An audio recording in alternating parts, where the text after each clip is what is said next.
Sveiki visi! Šiandien aš rodysiu savo nagų kolekciją, tai pradedam!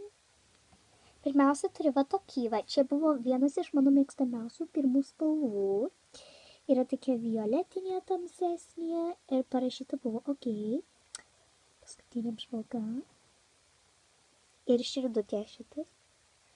Širdutė. Kitas yra va šita žalsva spalva.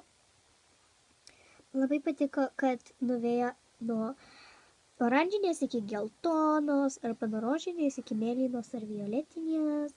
Ir buvo labai graži spalva ir dažnai nešiodavau, bet viduj labai sudžiūsta greitai, tai nerekomenduočiau nešioti kiekvieną dieną. Širdutė. Ir čia yra mano paskutinė pirmutinė spalva. Jos yra nusilupamosios ir čia yra geltona.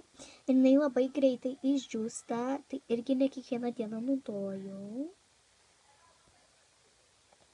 Dabar rodysiu savo HD nagų lakus. Čia yra mano pirmas HD nagų lakas.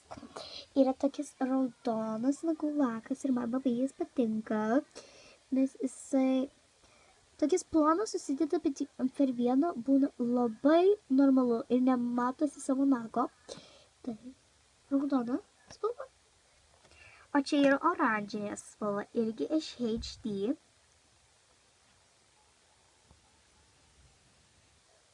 Čia yra kūninė spalva, irgi iš HD. Mėlyna spalva. Rožinė spalva. Ir dar viena raudona spalva, nes man neužteko to, tai naują nusipirkau ir jo. Ir buvau labai nustebinta, kai ėjau į parduotuvę ir mačiau šitus special edition nagų lakus. Tai čia yra Chinese New Year lakai. Ir va toks vydukas turi būti. Čia yra Peach Kiss. O čia yra Grapey Grape.